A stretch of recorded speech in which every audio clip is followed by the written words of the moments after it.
Hey everyone, so I'll be taking a look at the Star Wars Black Series, the client from the Mandalorian.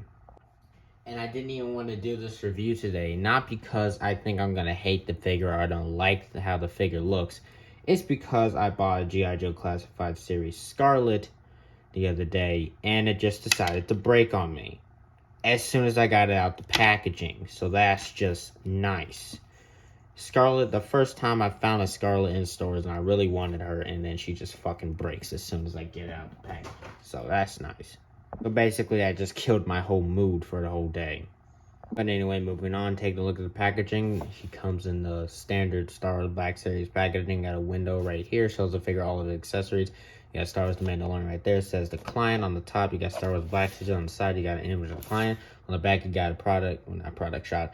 You got an image of the client right there. You have bio, says the number 20 in for Star Wars The Mandalorian. And this type of packaging, you got words and stuff right there. On the bottom, you got barcode words. On the top, you got window and stuff. So let's just go ahead and get this guy open.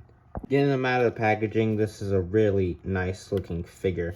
Taking a look at the head sculpt, I think this looks really nice. Whatever this actor's name is, they did a really good job capturing his face. Unfortunately, there is a blue spot on his face right here on my copy. And I tried to scratch it off and I can't. It was bigger than this, so I was able to get some of it off, but not all of it. The hair looks nice. They painted it kind of well, except for this bald spot right here. It looks a little weird. Doesn't really match the skin tone. And then you got his medal on his neck with some gold painted right there. And then the black stripe around it. And you got some brown paint for this fur part of his coat. Very nice texturing on his trench coat here. Really nice. You got some brown right here for the part of the sleeve. And you got this long trench coat right here. Very pliable. It can get out of the way, sort of articulation. Not really for back, but that's actually pretty good. And then, like I said, some nice texturing on it. And then you got these little straps that can go around and close it up if he wants to. And then you got his undershirt right there, just done in brown. Also some nice texturing to it as well. Got some gold right there on the belt, and then some black right there. This is actually his lower legs is reuse from General Lando. So yeah, at first I thought it was brand new sculpting, but it's actually reused from General Lando Calrissian, which is perfectly fine. So we already know what we're getting down here with the pants and the boots. Turning around, you got more of that nice texturing and stuff. So just overall, a very nice looking figure. For accessories, he comes with a tracker, and it looks very good. You got some gunmetal on it, and then some red.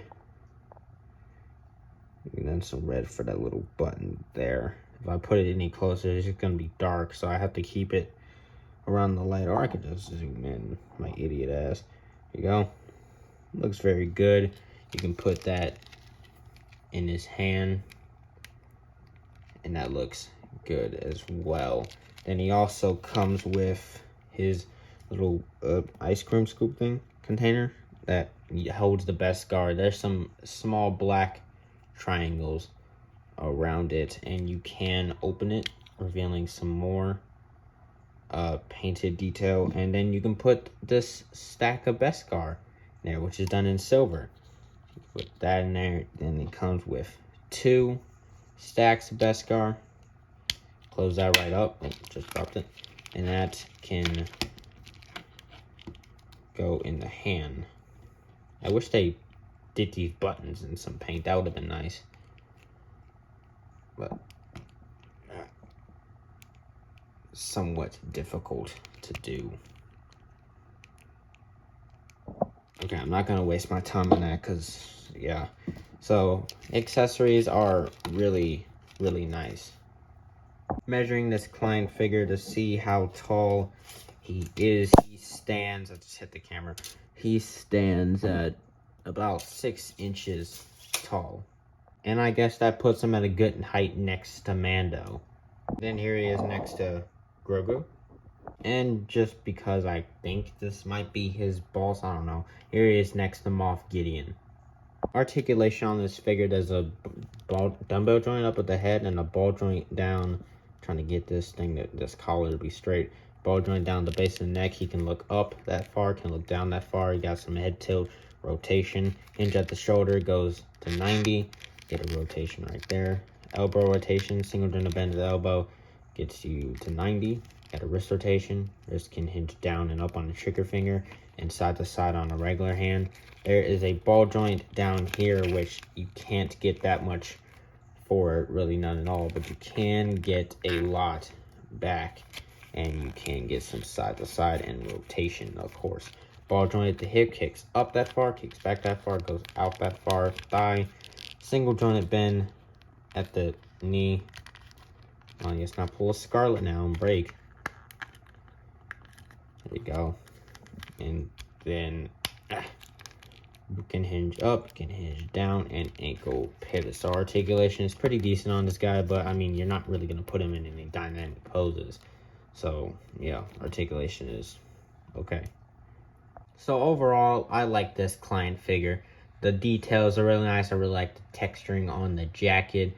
The accessories are cool as well. It's just fun to play around with this guy. It's just really nice. Unfortunately, the little bald spot right there doesn't look that good, and also if just turn them, that blue spot on the cheek does not look good at all. So unfortunately, my figure has that. The articulation is decent, but you're really not going to get him in that many dynamic poses unless you want to. But why would you want to? What dynamic poses did he ever do in the show? So I'm going to have to give this figure a 9 out of 10. Anyway, that's it for this video. I'll see you next time. Bye.